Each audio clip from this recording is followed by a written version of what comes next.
Hi, I'm Rhonda Hawkins. I'm the early childhood professor at Sand Community College in the early childhood program, and I'm here with Peggy Johnson, my colleague, and her longtime assistant, Linda Wright.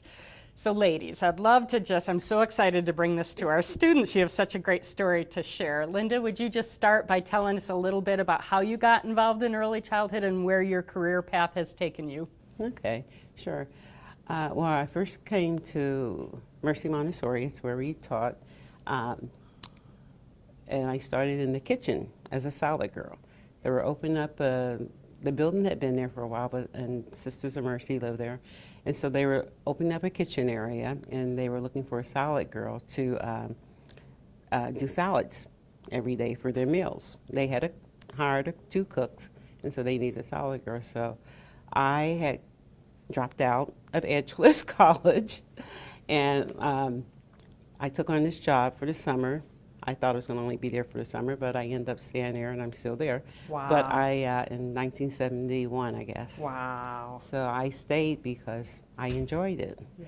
And so I worked in the kitchen as a salad girl for about 7 years, and I don't know if it's a mistake that I asked her or it was just a faith, something leading me down the path. I said to the principal one day, next time you have an opening for an all-day assistant in your school, I think I'd be interested. And she said, sure. And lo and behold, a position came open. And I was kind of wearing 2 hats at the time. I was being the salad girl half the day and then going down there part of the day. But then she hired me on full time. And so I didn't have to make salads anymore. Okay. I started working in the classroom. And what age children were you with? The age of the children were 3 to Okay. 6, I All guess. 3 to 6. They were like some who would turn 6. So I did that. And I've been there ever since. And I'm still there to this present day. Awesome. But That's- now I have a different hat. I'm director of the child care program that we have at Mercy. Okay. So in between that, I guess I worked there with 3 other teachers before I started working with this fabulous lady, Peggy Johnson.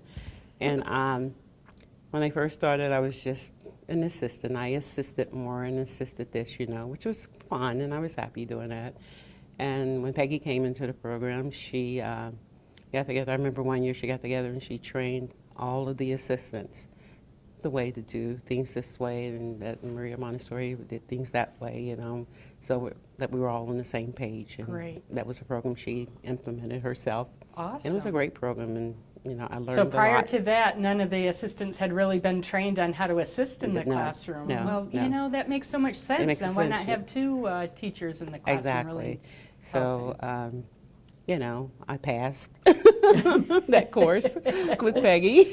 Yeah. And I became a teaching assistant. And I thought it was the best thing. I loved the children. I loved giving lessons, the presentations and different things. And I was learning in the process myself, because doing it every day, 5 days a week, how can you not learn something That's new every day? amazing. Mhm. They were learning something new every day, and I was learning something So new 5 every days day. a week, how many years did you work with her? I worked with Peggy almost 20. I think we were 20 about years. 19 some. something. Isn't Yeah. that incredible? No, so That's we've been there for amazing. 19 years. Well, thank you for sharing your story. Let's hear about yours.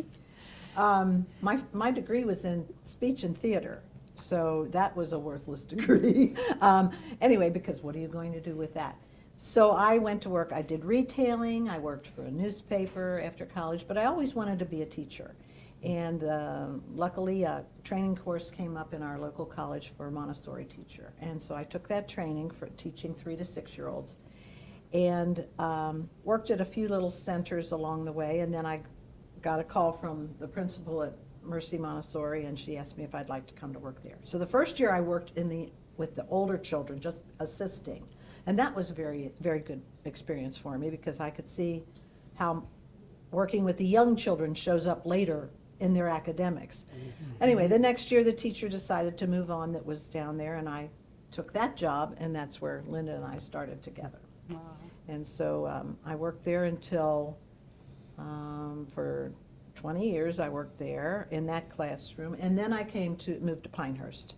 And that's where when I came to work here, taught at O'Neill for 5 years, and then Miss Hawkins, Rhonda's daughter. Rhonda met me, Yeah, and I she said, did. "Come on across the road and Yeah. teach at the college." So then I taught here for 10 years, and I'm an adjunct now. So, And and I'm the instructional coach at the new Moore Montessori Community School down in Southern Pines that just opened in August. so that is such a huge deal to think. I mean, and I'm so glad you got to see it. Like, we have our very own public Montessori school here in Southern Pines, and they couldn't have a better instructional coach. So I'm so excited. I remember when my daughter was with me, we had a Harmony House preschool out in West End.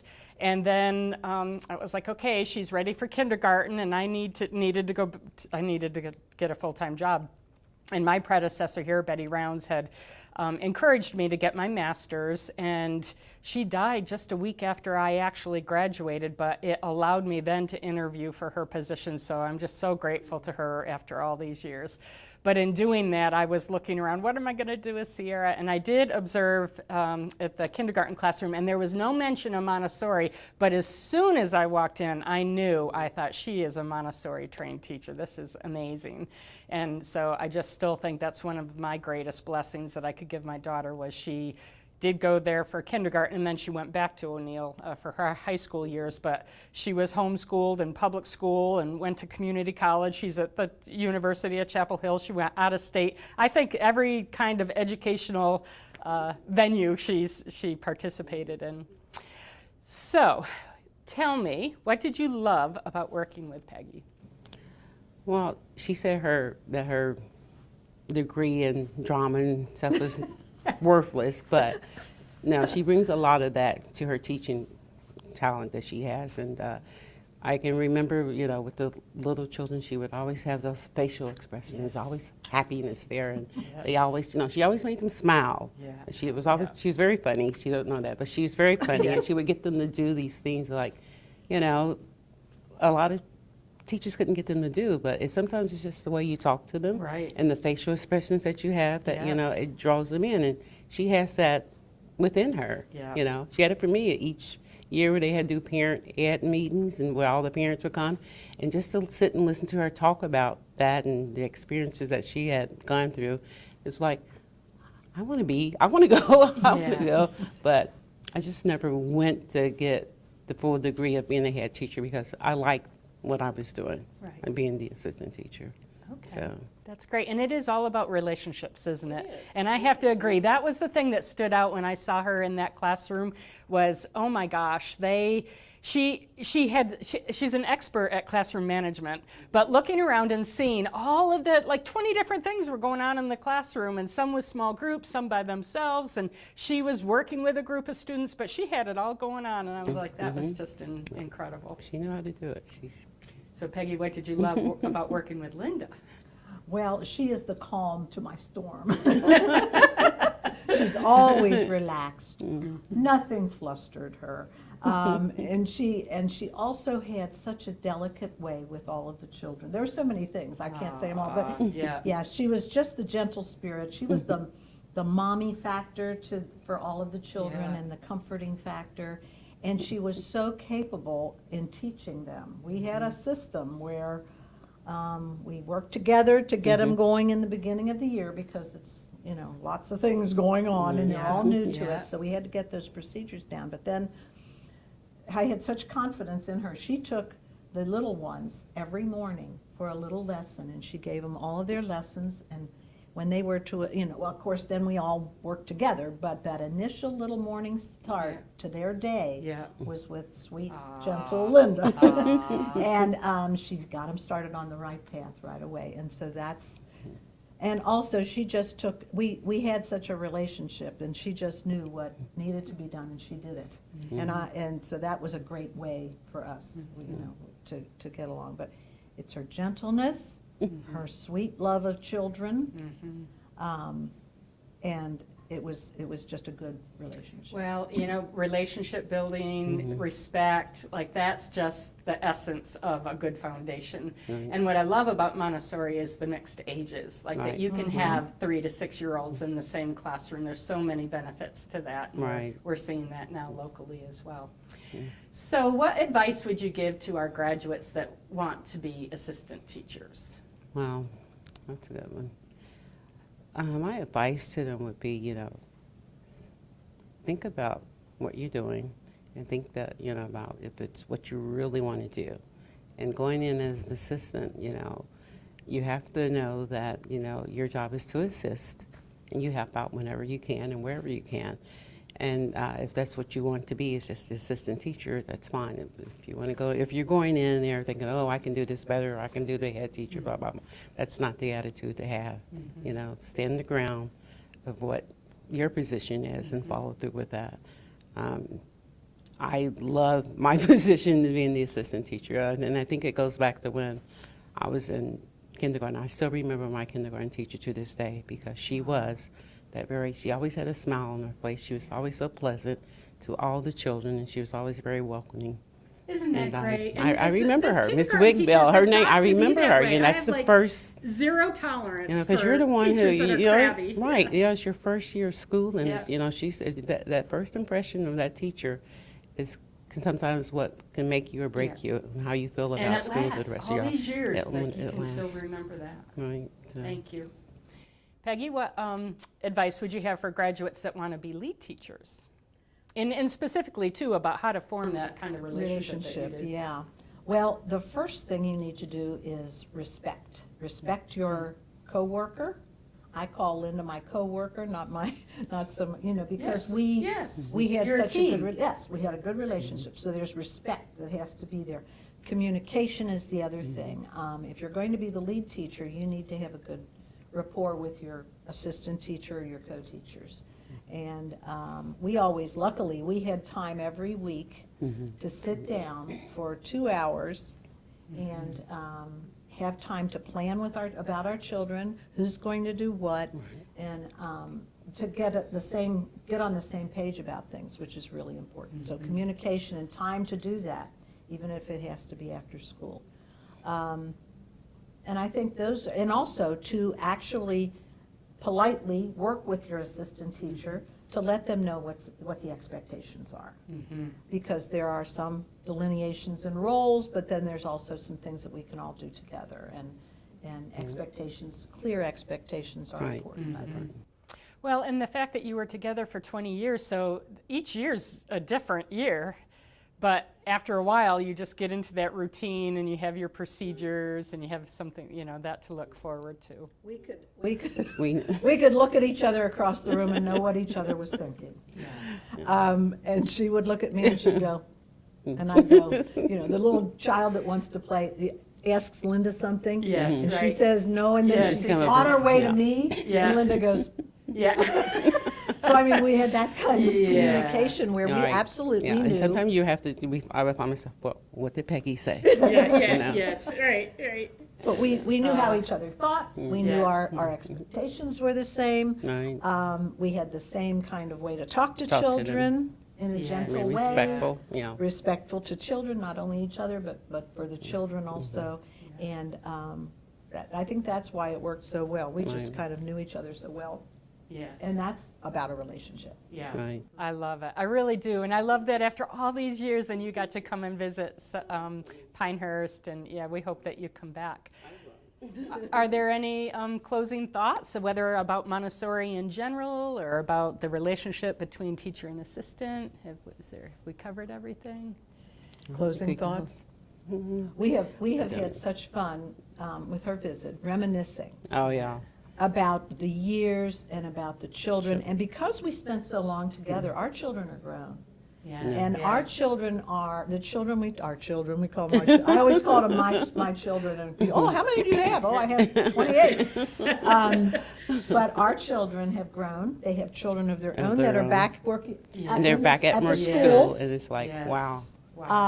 They come back to visit. And one of the children, two of the children we taught are working at one of the two children that was in our class. In our class. Is a teacher. Is a teacher at the school. Is a Montessori Yeah. teacher Yeah. in teaching the 3 to 5 I year olds. just love And I tease her to this day because she had 2 older siblings, Jody Yes, yeah. And when it came her turn to get out of the car to come to school, she didn't want to come. She came kicking and screaming. I told her to this day that, remember you got out of the car and you were kicking me and screaming, and she tell her children in her classroom that story, and you know, the ease, the comfort of some of the new ones that come, and it's Yeah. like, it's Oh, so I funny used to to cry see it. too. Yeah, I was a crier, you know. But, That's so but fun. the fact that together, we remember these children so well, the same Yes. incidents that might have occurred, and how we have, Linda especially, still being in Cincinnati, has kept track of them and knows where quite a few of them are. And it's such a joy to know that these little 3 to 4 and 5-year-olds grew up to be very, very productive, special, kind. Well, and some of them, you were telling me, like you could, based on their interest, even at that young age, now it still comes through with what they were doing. Isn't one a chef or she makes Yes. Cupcakes or something She, like that. she has a bakery out in Portland. Yeah. And the other one was very dramatic all the time, and she's in New York on, Yes. in off-Broadway shows. And then we had the little genius boy who has, now we found out, three PhDs. Wow. Yeah. So, I mean, you can see when they're that age what they're going to be. Yeah. Yes. And I think you can see from Linda and my excitement that we absolutely loved what we did. So you have Yeah. to love Yeah, what Yes. you do. Yeah. You do. Yeah. And it was fun reminiscing about, you know, we would come up with the first name of someone who did certain things and like, what was their last name? Or we come up with their last name and then we say, oh yeah, their first name was, you know, so and so. Yeah. But Yeah. we remember. They're part, they're just part, you created that family, that community, that sense of community within the classroom. And then with multi-years, you have them for more than 1 year, which is the huge benefit to that, is you really have these strong relationships that last over the years. That's something I would highly recommend, because you have time then to watch that child's growth. You have a vested interest in what they're doing, and you get this great relationship with the You do. families. Yes. Right. Yes. Right. Because you will have them in your life for those 3 years. And then along comes the little brother or the little Yeah. sister, you have them You for have 3 them. more. Yes. So I'm still in touch with families Yeah. Right. from way back when. Yeah. And it's a great, so if I were giving advice to anyone who's thinking of this career, is number one, you have to really love it, have a Right. passion for it. And the other thing is always keep it fresh and keep growing, because you can't do the same thing year after year. You have to update your knowledge, Yes. be a forever Yeah. learner, Yeah. and keep the classroom fresh and exciting for the children. Yeah, So. because each year is a different group of Right. children, Oh, and yeah. they will lead you different ways. Yes, and then follow, that's the other Montessori, right? Follow the lead of the child and they'll take you down different paths, so. Well, I'm so grateful. Thank you so much for coming in and sharing your story, and I'm sure it'll benefit our students a lot, so. You're welcome. Thanks.